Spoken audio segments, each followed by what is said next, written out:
So hello everyone, this is I Sharma and welcome back to YouTube channel let's start compete. आप सभी लोग जानते हैं कि हम एसएससी जीडी के प्रैक्टिस सेट कर रहे हैं यहाँ पर कंप्लीट। एसएससी जीडी के प्रीवियस ईयर क्वेश्चन को एनालाइज कर रहे हैं। तो आज की तारीख में हम लोग करने वाले हैं एसएससी जीडी 2024 में 22 फेब 2024 की जो फोर्थ शिफ्ट में एसएससी जीडी का एग्जाम कंडक्ट हुआ था, उसके मैथ्स के पूरे 20 क्वेश्चन यहाँ पर प्रैक्टिस करने वाले हैं। तो फटाफट से सभी लोग कनेक्ट हो जाइए। पहला क्वेश्चन आपकी स्क्रीन के ऊपर ये रहा। इसमें बोला गया है which of the following number is divisible by 9। ये देखिए, ये क्वेश्चन आपको आया था विभाजिता के नियम से, डिविजिबिलिटी रूल पर ये क्वेश्चन आया हुआ है और इसमें पूछा गया है कि इन ऑप्शन में से ऐसा कौन सा नंबर है जो 9 से डिवाइड हो रहा है। अब आपने अगर पुरानी शिफ्ट देखी होगी तो उसमें मैंने आपको इतने इससे रिलेटेड बहुत सारे क्वेश्चंस बताए, जिसमें आपको मैंने बताया था कि भाई देखिए, डिविजिबिलिटी रूल से क्वेश्चंस आ रहे हो। 9 के विभाजिता के नियम से पहले भी क्वेश्चन आ चुका है। 9 का रूल क्या होता है? अगर किसी भी नंबर की डिजिट अगर किसी भी नंबर की डिजिट का जो सम है, अगर वो 9 से डिवाइड हो रहा है तो वो जो नंबर है ना, वो भी 9 से डिवाइड होगा। फॉर एग्जाम्पल यहाँ पर देखिए पहला क्वेश्चन, ये देखिए। अगर मैं फर्स्ट ऑप्शन देखता हूँ तो इसकी डिजिट का सम कितना बन रहा है? 4 प्लस एक 5 और 3 8 और एक 9, टोटल 9 बन रहा है इसका सम। तो ये 9 से डिवाइड हो रहा है, तो ये पूरा नंबर भी 9 से डिवाइड होगा। इसका देखिए 4 प्लस 4 8 प्लस 1 9, 9 और 7 कितना हो रहा है? 16। 16 9 से डिवाइड होता है? नहीं, तो ये नंबर भी नहीं होगा। 4 प्लस 1 5 और 2 7 और 4 11। 11 क्या 9 से डिवाइड होता है? नहीं होता है। अगर 11 9 से डिवाइड नहीं होता तो ये नंबर भी 9 से डिवाइड नहीं होगा। यहाँ पर देखिए 5 प्लस 4 9, 9 और 2 11 और 1 13। क्या 13 9 से डिवाइड होता है? नहीं होता, तो ये नंबर भी नहीं होगा। तो आप देख रहे हैं तीनों ऑप्शन नहीं हो रहा है, लेकिन एक ही ऑप्शन हो रहा था, तो यही हमारा आंसर है। ठीक है, चलिए नेक्स्ट क्वेश्चन देखते हैं। The average age of a group of 11 man is 53 year.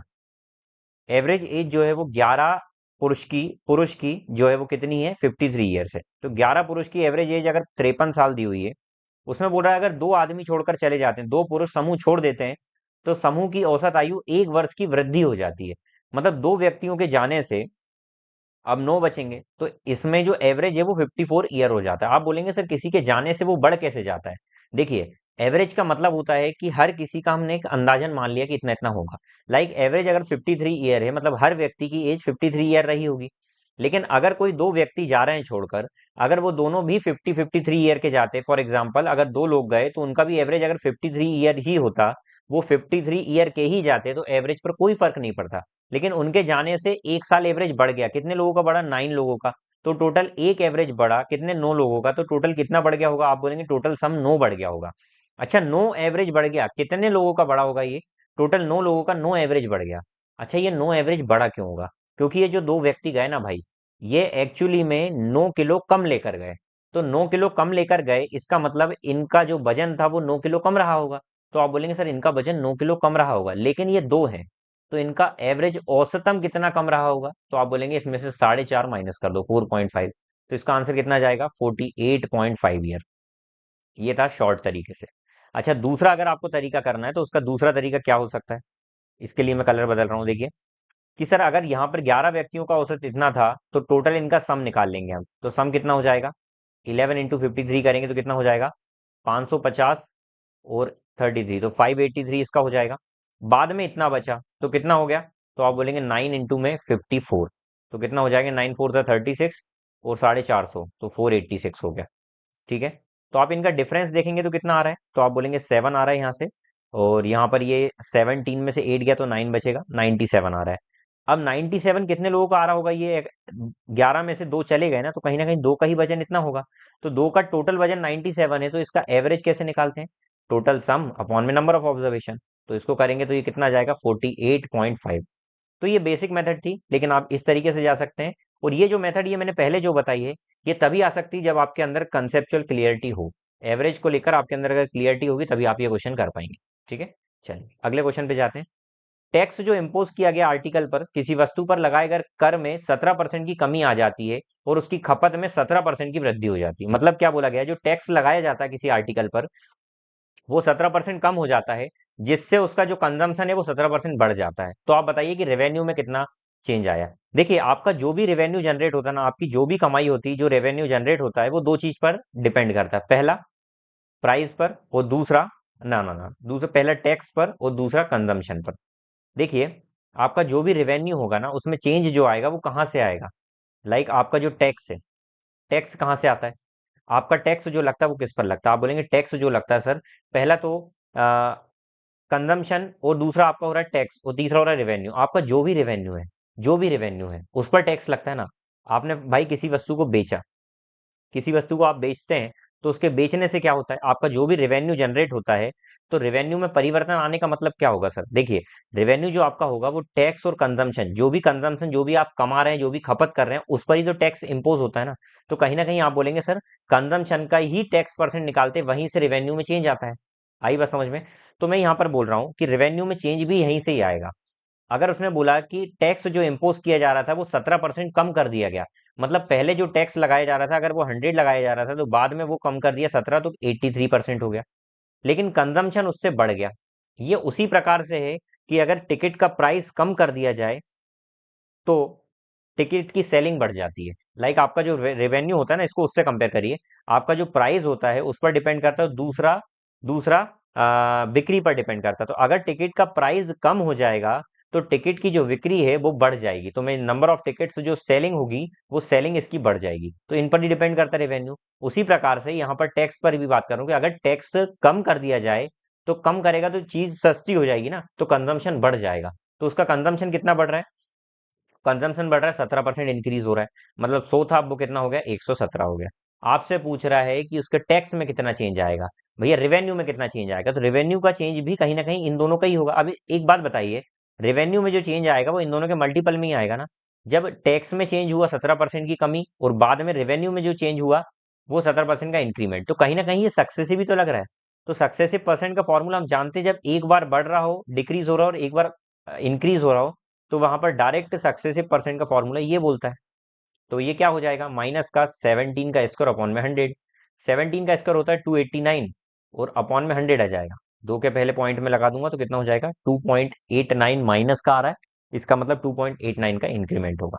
Got it? चलिए अगला क्वेश्चन देखते हैं। The ratio of P Q and R is इतना। पी क्यू आर का रेशियो दिया हुआ है, अगर उनका सम दिया है 400, तो एक्चुअली में सर अगर हम इनको ही ऐड करते हैं तो इधर सम कितना हो रहा है? तो आप बोलेंगे 6 5 11 और 9 20 हो रहा है सम। और 20 की वैल्यू वो कितनी बोल रहा है? 400। The difference between P and R, P और आर के बीच का डिफरेंस कितना होगा? तो यहाँ पर डिफरेंस हो रहा है 3। तो 20 की वैल्यू कितने गुना हो रही है? तो आप बोलेंगे सर 20 गुना हो रही है। तो 3 की वैल्यू भी कितनी होगी? 20 गुना, मतलब कितनी हो जाएगी? 60। तो इसका आंसर कितना आ जाएगा? 60। Got it? चलिए अगला क्वेश्चन देखते हैं। The average of square of first 17 natural number, प्रथम 17 नेचुरल नंबर का एवरेज कितना होगा? तो भैया देखिए, स्क्वायर का बोला है, सबसे पहले एक फॉर्मूला होता है, यदि सम ऑफ फर्स्ट, फर्स्ट मतलब शुरुआत से, फर्स्ट एन नेचुरल नंबर निकालना हो, प्रथम एन प्राकृतिक संख्या का योग अगर निकालना हो, फर्स्ट एन क्यों बोला? नेचुरल नंबर स्टार्ट होते हैं 1 से, तो 1 से ही स्टार्ट करना, जीरो नेचुरल नंबर नहीं होता भाई।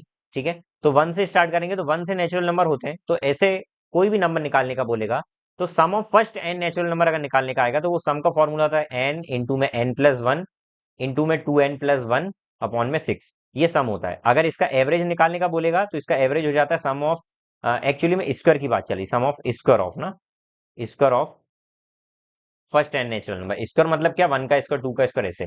तो उसका फॉर्मूला ये होता है। तो उसका एवरेज निकालेंगे तो वो क्या हो जाएगा? n+1 और इंटू में 2n+1 अपॉन में 6, ये फॉर्मूला होता है। तो हमको क्या निकालना है? एवरेज ही तो निकालना है, square of first N natural number का। तो यदि प्रथम एन प्राकृतिक संख्या के वर्गों का आपको औसत ज्ञात करना है, तो आप डायरेक्ट इस फॉर्मूले में पुट कर दें। कितने नंबर है? 17, मतलब एन की वैल्यू कितनी आ गई? 17+1, और यहाँ पर कितना हो जाएगा? 2 इंटू में 17+1, 17+1 अपॉन में 6 आ जाएगा। चलिए, तो 17+1 हो गया 18, इंटू में 17 2 34+1 35 अपॉन में 6, तो 6 3 18, 35 3 कितना हो जाएगा? 105। ये आंसर आ गया। Got it? चलिए अगला क्वेश्चन देखते हैं। The difference between circumference and diameter of circle is 12 centimetre. Sir सबसे पहले तो सर्कमफेरेंस क्या होती है, परिधि क्या होती है? तो सर्कमफेरेंस होती है सर 2πr, उसमें से डायमीटर को माइनस करेंगे। डायमीटर मतलब होता है 2 गुना ऑफ रेडियस। मैं 2 गुना ऑफ रेडियस क्यों लिख रहा हूँ? क्योंकि यहाँ पर रेडियस के फॉर्म में दिया है। तो इन दोनों का जो डिफरेंस है वो 12 सेंटीमीटर है। चलिए, तो 2r को अगर मैं कॉमन ले लेता हूँ, तो अंदर बचेगा पाई माइनस में 1 इक्वल टू 12। ये 2 से कट गया कितने बार में? 6 बार में। तो r ये हो जाएगा 22/7 माइनस में 1 इक्वल टू 6, तो आ जाएगा r इज इक्वल टू 7 6 जा 42 अपॉन में 15। ये रेडियस आ गई। आपको क्या निकालना है, एरिया ऑफ सर्कल। तो एरिया ऑफ सर्कल क्या होगा, pi into R square, into R square. तो कितना हो जाएगा, आर स्क्वायर रेडियस का स्क्वायर, 42 इंटू 42 अपॉन में 15 इंटू में 15, ये हो जाएगा। अच्छा, पाई की जगह में 22/7 लिख दूं, वैसे इसका मतलब तो है 7 6 42 कट जाएगा, ठीक है।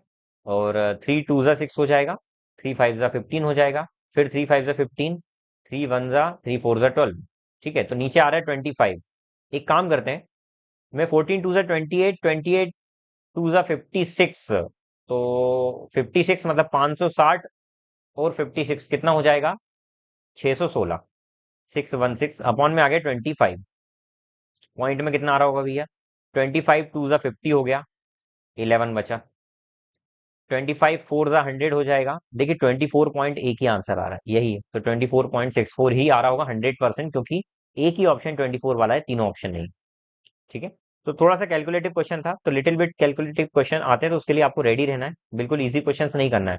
हम इतनी शिफ्ट देख चुके हैं, तो ऑन एन एवरेज ना 20 से 22 क्वेश्चन तो बहुत इजी आ रहे हैं, 2 से 3 क्वेश्चन ही थोड़े से होते हैं जिनमें थोड़ा सा कैलकुलेशन होता है, ठीक है। चलिए अगला क्वेश्चन देखते हैं। किसी धनराशि पर 2 वर्षों के लिए चक्रवृद्धि ब्याज इतना है, यदि ब्याज दर 15% वार्षिक है तो धनराशि क्या होगी। अच्छा, 2 वर्षों के लिए चक्रवृद्धि ब्याज इतना है, 15% ब्याज लग रहा है, तो 2 साल में ब्याज कितना लग जाएगा। तो 15% के अकॉर्डिंग अगर मैं निकालता हूं तो सक्सेसिव ही तो लगता भाई, ठीक है। तो 15% यहाँ लगेगा 2 साल का निकालने का, और फिर 15% यहाँ लगेगा, ठीक है। लेकिन 15% ये 100 अगर मैं मान लेता हूँ तो उसका 15% तो 15 हो गया। अब ये 15 का भी 15% लगेगा, तो कितना हो जाएगा, 225। 15 का परसेंट कितना होगा, 15 का 15% कितना होगा, 2.25। इसको लिखेंगे तो ये हो जाएगा 30 मल्टीप्लाई करके प्लस 2.25। तो यहाँ से 32.25 आया हमारा इंटरेस्ट, और यहाँ पर वो इंटरेस्ट कितना बोल रहा है, 967.5। कहीं ना कहीं मतलब अगर मैं इसको सॉल्व करता हूँ तो एक की वैल्यू कितनी आ रही है, एक की वैल्यू यहाँ से 30 गुना आ रही है, कहीं ना कहीं 30 टाइम्स है। आपको क्या निकालना, सम आप काटेंगे ना, 30 टाइम्स से आ रहा है। कैसे दिख रहा है, देखिए 32 3 होता है 96, और 25 दिया होता है 75, 30 टाइम्स में पूरा कट रहा है।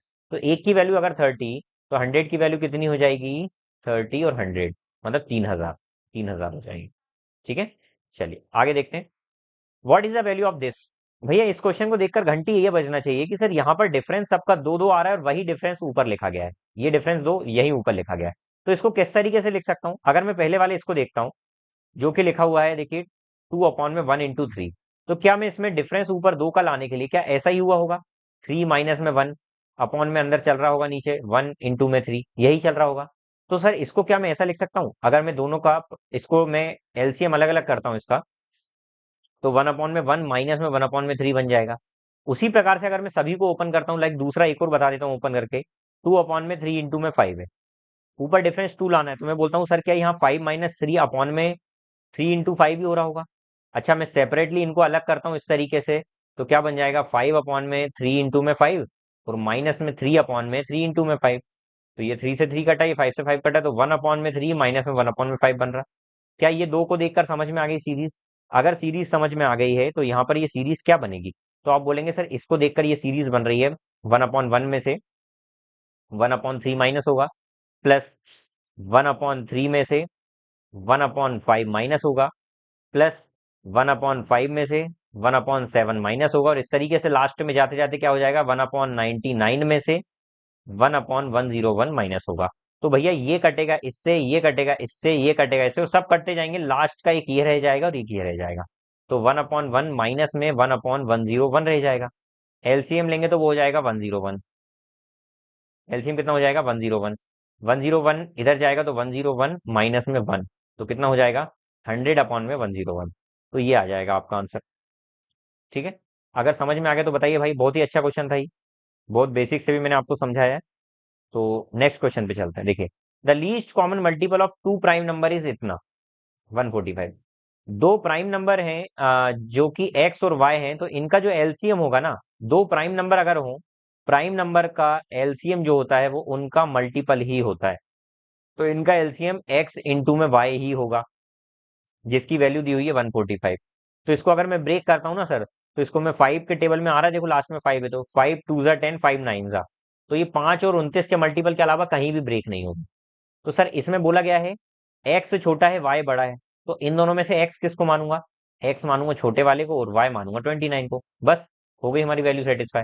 आपको वैल्यू निकालना है इसकी, तो 10x माइनस में y की वैल्यू निकालना है।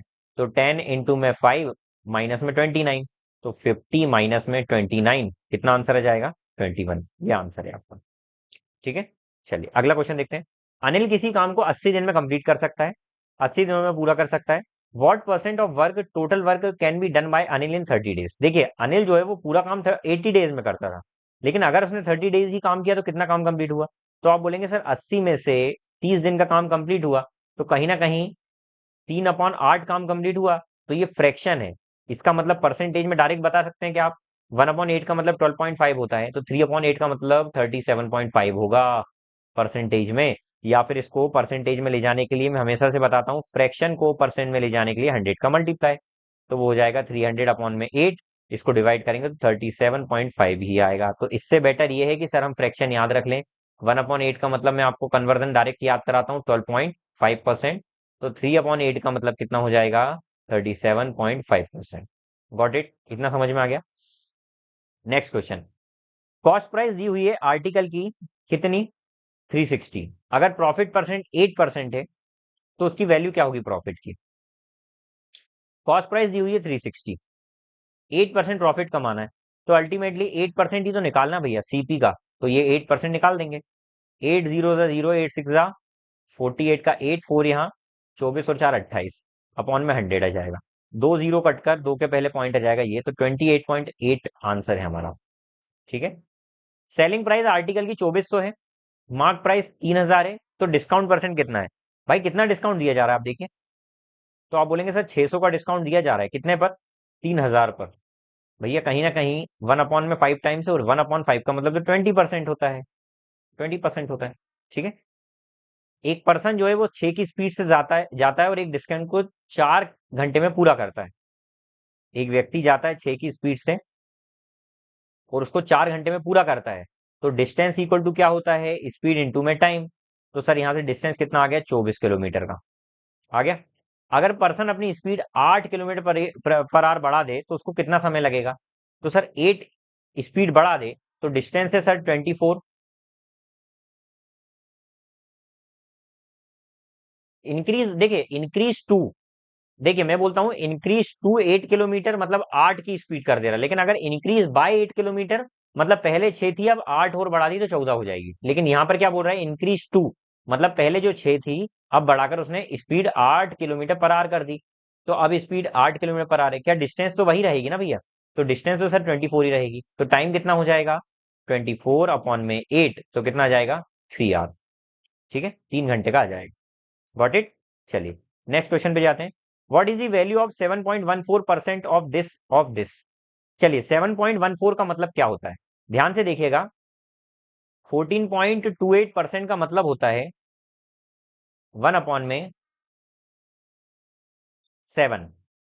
लेकिन अगर मुझे इसका भी आधा ले जाना है तो वो हो जाएगा 7.14, और इसका आधा कितना होगा, 1/14, ये हो जाएगा। तो यहाँ पर इसका मतलब हो गया 1/14 फ्रैक्शन में। अच्छा इसका मतलब क्या होता है सर, 33.33% का मतलब होता है 1/3। तो इसका 2 टाइम्स करूंगा ना तो वही 66.66% होता है, जिसको हम अप्रोक्स बोलते हैं 66.67%, जो कि हो जाएगा कितना, 2/3। तो वो आ गया 2/3 किसका, 21.84 का। पॉइंट दो के पहले हटाकर 2 जीरो वाला नंबर लिख दो, कोई दिक्कत है क्या, नहीं है। चलिए 3 से काटते हैं, 3 7 ज़ा 21, 3 2 ज़ा 6, 3 8 ज़ा 24, 14 5 ज़ा 14 2 ज़ा 52 2 ज़ा हो जाएगा 104/100। दो के पहले पॉइंट लगेगा, दो के पहले यहाँ पॉइंट, तो कितना आंसर हो जाएगा, 1.04 इसका आंसर हो जाएगा। क्लियर हो गया, चलिए अगला देखते हैं। A can do a piece of work in 28 days. A यदि किसी काम को 28 डेज में कंप्लीट कर सकता है, यहां पर बोला जा रहा है कि ए जो है वो बी जो है वो ए से 68% ज्यादा एफिशिएंट है। अच्छा 68% का मतलब क्या होता है, तो आप बोलेंगे सर 68% ज्यादा है एफिशिएंट मतलब क्या, कि अगर ए की एफिशिएंसी 100 है तो इसकी 168 हो जाएगी। अगर मैं इसको 4 से डिवाइड कर देता हूं तो 425 जा हो जाएगा, और ये हो जाएगा 4 4 जा और 2 जा, इतना हो जाएगा।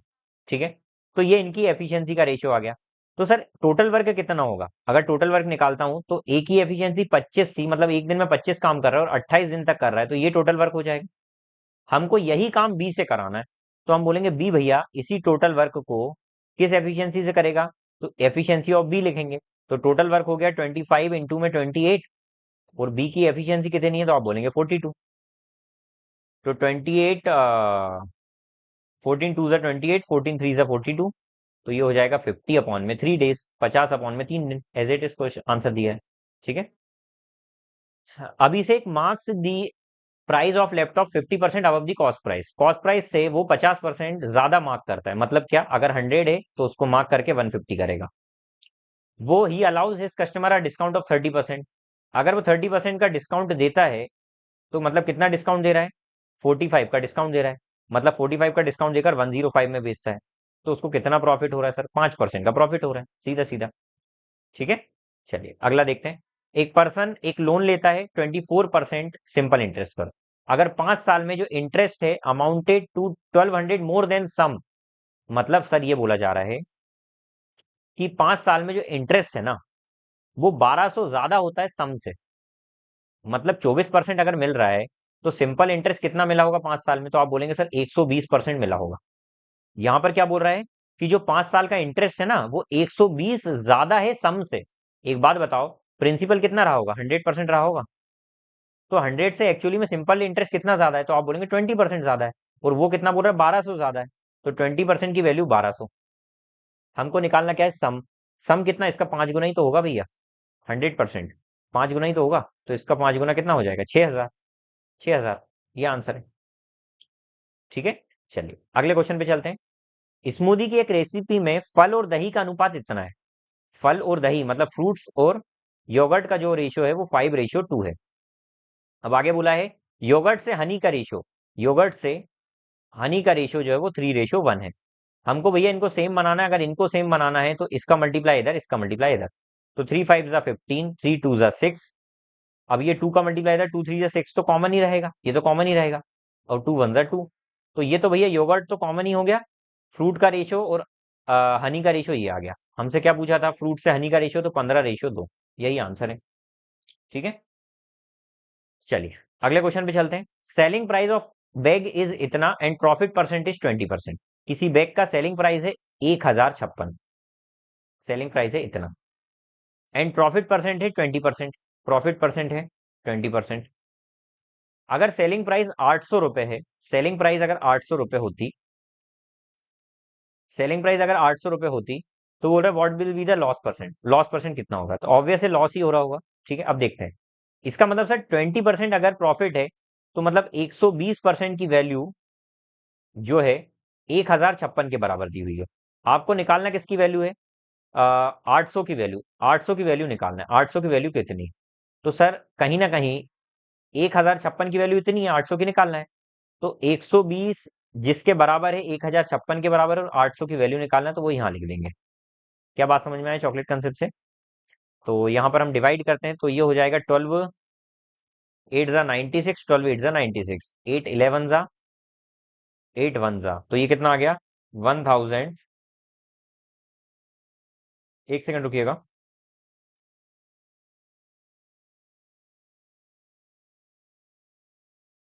हाँ, तो यहाँ पर कितना आ गया, 1000/11, तो ये कितना हो जाएगा, परसेंटेज में अगर मैं जाऊंगा तो ये हो जाएगा 9.09%।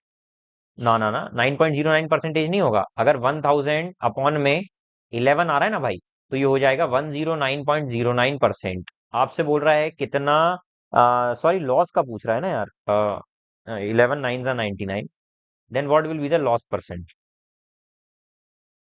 एक बार इसको थोड़ा सा फिर से कर ले, थोड़ा सा इरेज कर रहा हूँ इतना। देखिए यहाँ पर ना 20% का प्रॉफिट हो रहा है, मतलब 1056 जो है वो 120 की वैल्यू थी, 120% की वैल्यू थी।